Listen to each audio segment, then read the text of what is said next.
We thank the words of the Honorable President Abinader of the Dominican Republic. Now we give the floor to His Excellency, Mr. Marco Rubio, Secretary of State of the United States of America. Thank you so much. I will say a few words in Spanish and then switch to English. In Spanish, in Cuban, and then I'll switch to English. First of all, Mr. President, thank you so much for your inviting me to the palace, to have the chance to spend so many hours with you and your team, and for this opportunity to reinforce the partnership we have. I'll start with the economic issue, which is very important, and we have tackled many important issues, and the impressive measures you have undertaken and the work we want to do with you regarding also the rare earths. We want to make the Army Corps of Engineers, which we know they have worked with you to identify these rare earth elements, and this is going to be so important for the modern economy.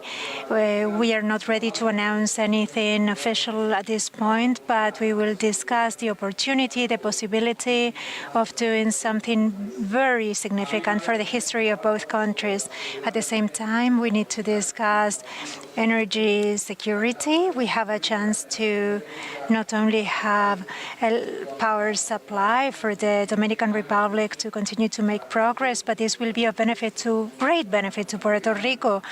They are North American, and there's a chance to take use of semiconductors. This is going to be key for modern technology, and everything that has been said about medical, defense technologies as well. And you have a chance to become a hub for this type of industries. We will work together and we will consider ideas to see how to expand the presence of that industry here, so close to the United States and in a country that is a friend and that is safe. On the other hand, I want to highlight the anti-corruption, anti-drug work we've done together. Impressive work. We have seen the figures you have been able to achieve in so few years. Stopping drugs, same for the United States. Large numbers of drugs that could have caused great damage to our country also. Our cooperation. And to see how to expand this cooperation, I'd like to announce today that we know that many of the programs have been frozen by virtue of President Trump's executive order. We are willing to provide waivers so that programs can continue, and also we want to see how to expand the programs. I am happy to announce today that we have entered into an MOU to formalize the presence of a CBP agent, Customs and Border Patrol from the United States, to work together with the National Police to improve our efforts, and we will see how we can enhance access to certain technologies which will allow to grow what you are doing, and we will do this together. On the other hand, we cannot forget the issue of Haiti. I'd like to make a few points clear. First of all, the United States is committed to continue to work with the international mission there. There have been interviews that are not truthful about the current position. Last week, we signed a permit to continue being part of the mission. We will continue to support the mission. I spoke with the Kenyan president today to reinforce that commitment. The government in the U.S. has a freeze order, but there's a chance to have exceptions, and that will be an exception. The same with regards to programs that contribute to the security of the United States and the hemisphere as a whole, like this does. But we need to be clear. The solution, I believe this is the policy of the United States, and we will never ask the Dominican Republic to accept a migratory wave from Haiti. This was my position as senator, and it is my position as Secretary of State. Secondly, The solution for Haiti is in the hands of the Haitian people, in the hands of the Haitian elite. But we will help. We cannot ignore the problems there. Their future, their destiny is in their hands. Unfortunately, today, large part of the territory is under the control of armed, dangerous gangs. And we have to face that. The first goal is peacemaking there. And that is the objective of the mission which we'll continue to support. But we have to understand that the mission needs to be broadened for it to be able to eliminate these gangs. If that can be achieved, we need to discuss the future of Haiti, the opportunity they have to become a place where so many industries that are located today in other continents, like manufacturing, textiles, those things that already exist, they could be expanded. They could reach more people. They could give rise to jobs. They could give an investment opportunity. But that is impossible if there's no security. So the first issue to tackle is the violence and insecurity, because we see this large territory ruled by gangs. As you know, as a senator, I worked on Hope Help. You know, I was one of the sponsors of that draft bill. Now another senator is working on that. The idea is to continue with that law so that those opportunities can be there for Haiti and its future. It is an issue of great importance. We care about it. And I know it is a matter you cannot ignore here, and you have not ignored it. You have done a lot, and we will do our part as well. Finally, I'd like to say that the summit in December will be key. We hope to join all of the democratic governments in the region to discuss these issues. To discuss, however, not only the challenges the hemisphere faces, but also the opportunities available. We will do everything possible for the summit to be successful. Thanks for this opportunity.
That's something we hope that we can continue to contribute towards and be helpful. On the cooperation that we have against drugs and crime, the Dominican Republic has yielded some extraordinary outcomes very recently. Historic numbers of seizures of drugs destined for the streets of the United States. Today I'll sign a waiver of our programs, our foreign aid programs that work in conjunction with our partners here that have been successful, so those successes can continue, and we're going to look for opportunities to expand upon those programs by making available new technologies that will allow them to even be more effective in stopping these drugs. This is an example of the kinds of programs that make America safer and stronger.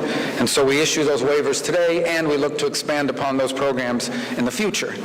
We also think that, and obviously I want to mention the extraordinary cooperation on extraditions. Number 2 in the whole hemisphere. If someone is wanted for a dangerous crime, no nation in the hemisphere has been more cooperative than the Dominican Republic in extraditing dangerous criminals wanted for transnational crimes. Last but not least is the issue of Haiti, which we cannot ignore. It's a tragedy, it's horrifying, and it needs to be dealt with. I want to be clear that the future of Haiti belongs to the people of Haiti. And they and the elites in that society have to make up their minds and have to think through what they want their future to look like, because that is their country and their future belongs to them. But we are going to help. There's been some misreporting about the U.S. role and support of the mission there. So let me be clear, and so it's understood. Last week, in the middle of last week, I signed a waiver to make sure that our programs there continue. And as of last Friday, they are active and have been working. And they are, and I reiterated that this morning in my call with the President of Kenya, who we appreciate, by the way, that nation's willingness to stand up and lend security forces. I think it's also important to note, however, that that mission as currently constructed will not be enough. It needs to find new direction in order to be successful at rooting out these armed groups that today have taken possession of large portions of Haitian territory and endanger the lives of people and the stability of the region. I think it's also important to be clear. We cannot and will not ask the Dominican Republic to accept, or be expected of them to accept, an uncontrolled migratory wave. No country in the world should be asked to do that, and this country should not either, and we will not be asking for that. And I also think it's important to begin to think about Haiti's future, its economic future, and what we can be doing now to set the stage for an economic renaissance that allows the people of Haiti to live in peace and prosperity. And so the security is element and key, because none of this is possible without that. But beyond that, there's a real opportunity for Haiti to grow into a hub of nearshore manufacturing, of nearshore light manufacturing. That presence already exists there now. That can be expanded. They have a young and strong, vibrant workforce. And so that's why I hope Congress will pass a bill that I sponsored when I was in the Senate, and I hope will pass this year extending the Hope Help Act. If we can deal with the security challenges and pass legislation that give investors certainty about the future, we hope to see more investments that bring those industries from other continents here to our hemisphere, shortening supply chains and creating prosperity and opportunity for the people of Haiti. And last but not least, we are committed to making the upcoming Summit of the Americas here in December very, very successful. It comes at a key moment in the history of our hemisphere, and we will do everything possible to work with our partners and our allies here in the Dominican Republic to make sure that that summit is a success. Thank you, Mr. President. Muchas gracias. De esta manera agradecemos las palabras. We thank His Excellency Marco Rubio, U.S. Secretary of State, for his remarks. Now we will move to our Q&A session. First two questions will be for U.S. journalists, Simon Rudis from Reuters and Michael Yulee from the New York Times. Can you hear me? Yeah. Hi, Mr. Secretary.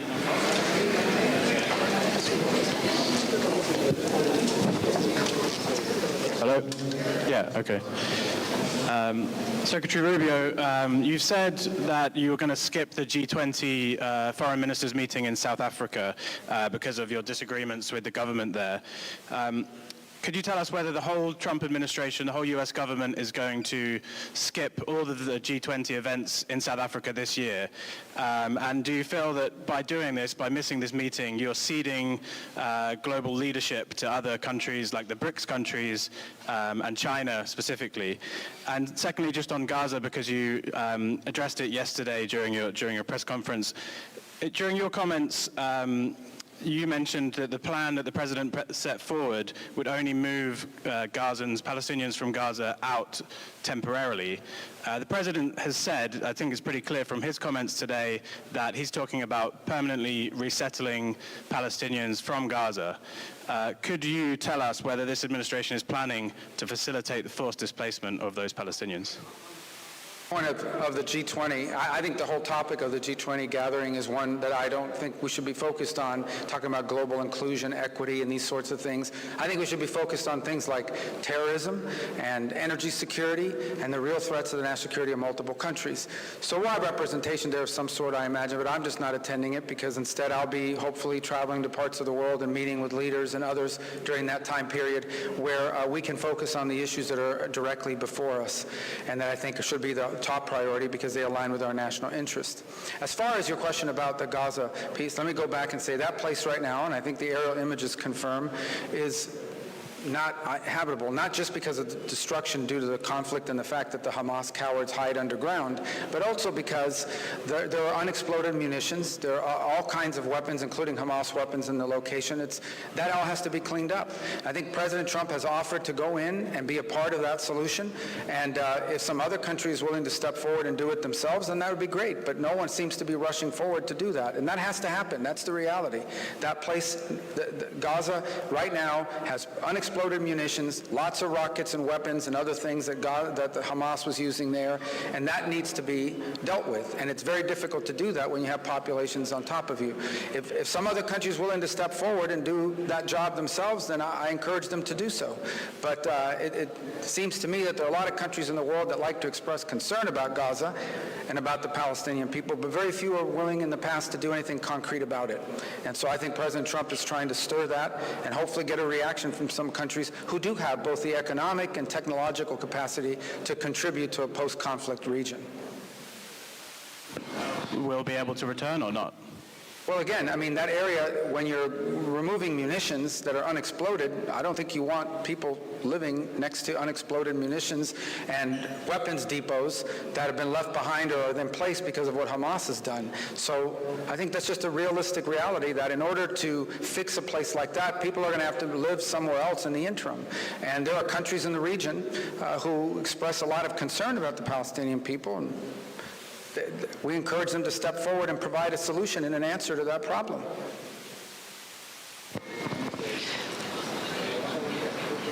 Thank you, Mr. Secretary, Mr. President. Michael Crowley with the New York Times. Mr. Secretary, there's some confusion today about American diplomacy with Panama over now, as you must be aware. I'm wondering if you could clarify for us. As you surely know, after the State Department announced last night that Panama had supposedly agreed to waive fees for U.S. government vessels transiting the canal, the Panama Canal Authority quickly denied this, and today President Molino, who seems rather upset, called the State Department statement on this lies and falsehoods. Can you tell us your understanding of how we reached this point of confusion and where you understand the situation to be right now? Is there an agreement? What's the point of confusion here? And on USAID, if I may quickly, we are hearing from employees abroad who are confused, anxious, and in some cases actually panicked about the order to return within 30 days, which is not that much time to uproot and relocate from a foreign country. Do you plan on offering these employees any more guidance on this process? And in particular, are you able to say whether people can serve out their administrative leave in their mission country, or are they required to return home even if they're not using government resources? And Mr. President, please, you said that the leadership of the U.S. is fundamental and there is no substitute in finding some sort of a solution for Haiti. The president of Haiti's Transitional Council seems very concerned about this, said a couple of weeks ago he believes that President Trump does not care about Haiti and that the Trump administration's policies will be a catastrophe for his country.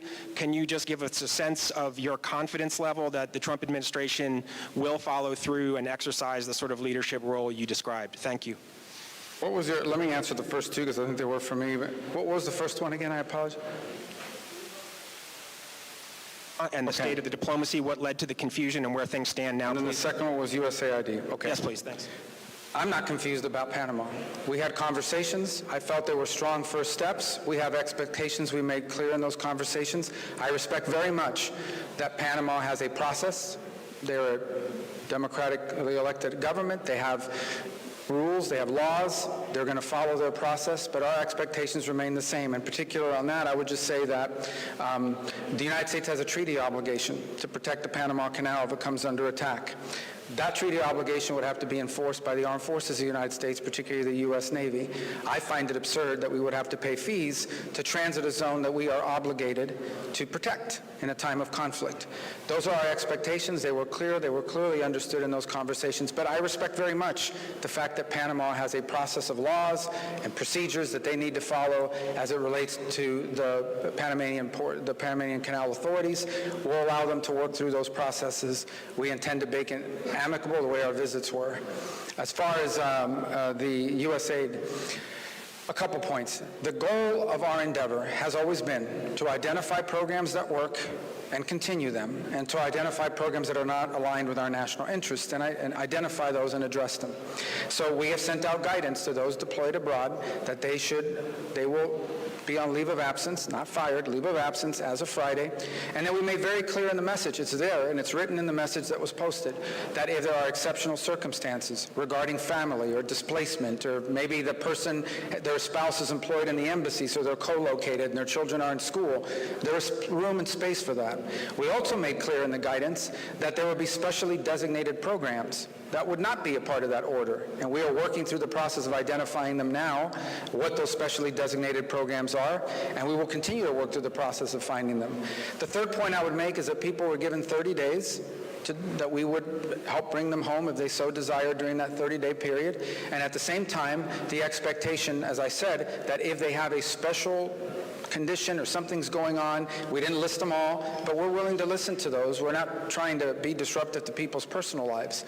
We're not being punitive here.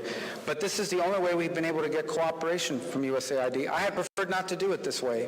When we tried to do it from the top down by getting cooperation from the central office of USAID, what we found instead are people trying to use the system to sneak through payments and push through payments despite the stop order. We found people that were uncooperative in terms of giving us information and access, all very consistent with some of the things we experienced while we were in Congress. And so we've had to do this other route instead. But we are going to do foreign aid. The United States will be providing foreign aid, but it is going to be foreign aid that makes sense and is aligned with our national interest. And I know the last question wasn't for me, but I want to address that as well. Number one, the United Nations is sitting on $100 million in their fund. The United States has provided 15 of the $100 million for that fund. Okay? Only 13 million of that is currently frozen. That means they still have $85 million plus the 1-point-something million they spent that we already have in there available for the mission. That's clear. And that's not an impediment to the mission continuing. Beyond the UN fund, I've issued a waiver providing for the use of, I think it's close to $40 million of additional support. And those contracts are out there and they're working now. They're providing logistical support both to the mission and to the Haitian National Police. Those are facts. So I could just say that's a pretty strong commitment, and it's certainly a lot stronger commitment than some of the other rich countries around the world who aren't doing nearly as much. By the way, it's a credit to Kenya, who's come halfway around the world and been willing to stand up and do something about it, when countries in our own hemisphere, they're not willing to do anything about it. And I don't want to go through and list all of them and start some diplomatic fight my 2.5 weeks into my term here, but I'm just telling you there's some rich countries out there and they're not doing nearly enough about it, and they could be doing more. So I encourage them to do more. I'm sorry. Yeah, can you repeat the question so I can fully understand? Yes, please. Has said that he does not believe President Trump cares about his country.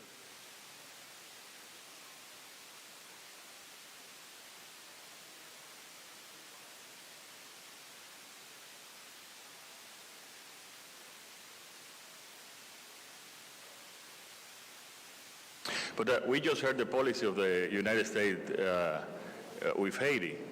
So I am pretty confident of this policy that the Secretary of State just mentioned. So we are pretty confident of what Secretary Rubio said, and if we follow that, we will see a peaceful Haiti in a couple of months. Agradecemos a Mike. We thank Michael Crowley and Simon Lewis for their words. Now we will listen to the Dominican journalists, Huichilora and Nelson Rodriguez.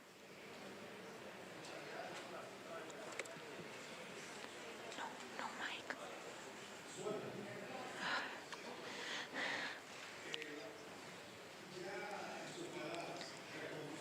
With your words, you have addressed a couple of questions I had, but I have one left.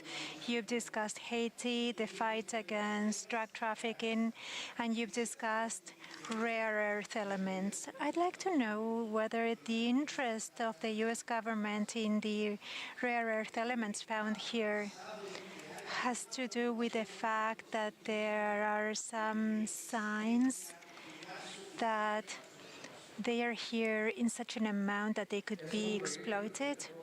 Well, that is a project the president can talk about. That is based on investigations carried out with the U.S. Corps of Engineers. But the idea is the following. Those rare earth elements belong to the Dominican Republic and its people. But I know that the world will need access to rare earth elements for all of the new technologies that are used for defense, but in other kinds of advanced technology in this new era. And I know that having an ally with access to these elements in the hemisphere is very good. We want to help develop this wealth of the Dominican Republic. This is your country and this is yours.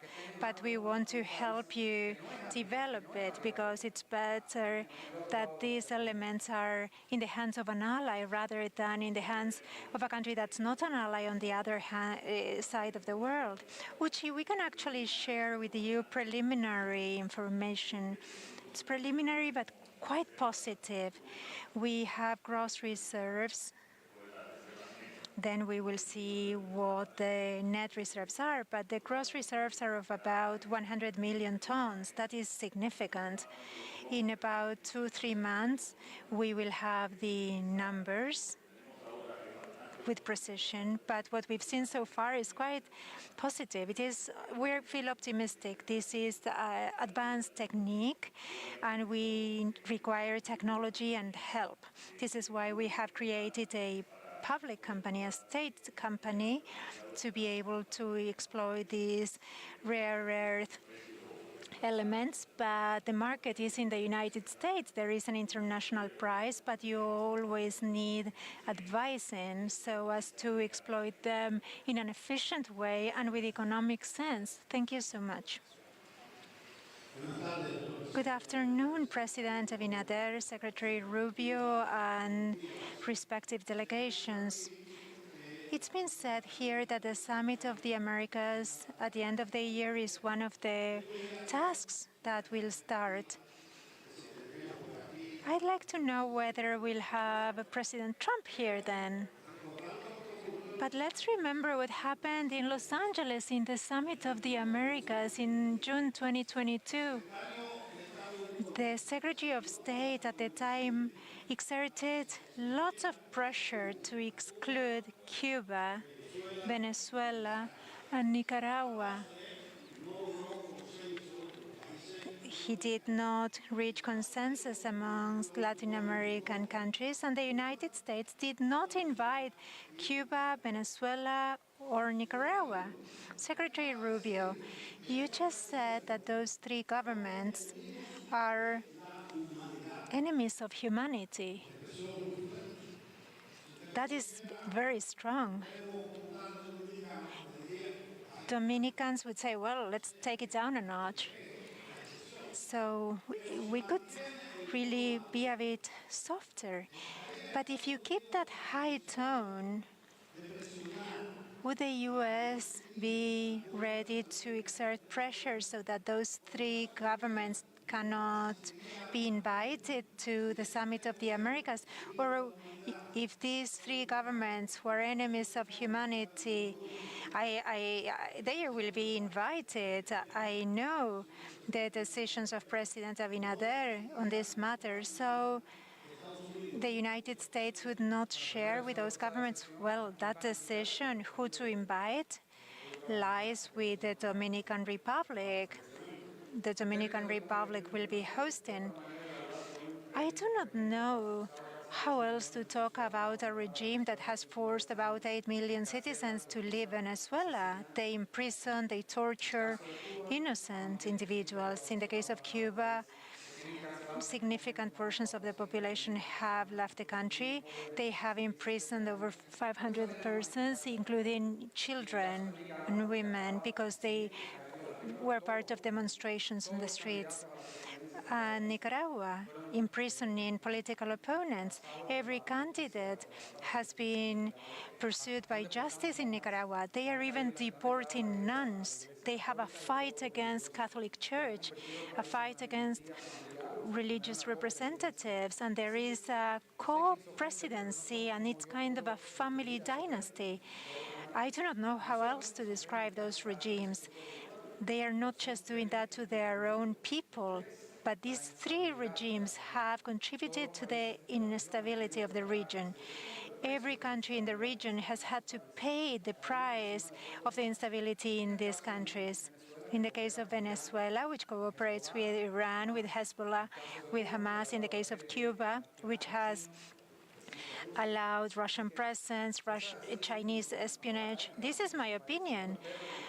I don't think there will be a change in those countries between now and December, but that is the way in which I refer to those countries based on the reality of their behavior. I wish it wasn't the case, but it has been the case for a long time, unfortunately. So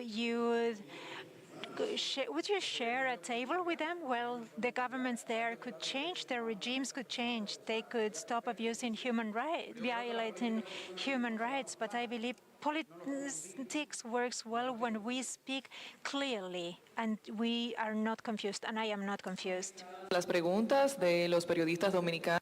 The questions of Nelson Rodriguez and Luchi Lora, Dominican journalists, have been answered. We will bring this press conference to a close during the visit to the Dominican Republic of His Excellency Marco Rubio, Secretary of State of the United States. Thank you for being with us. Have a good rest of your afternoon.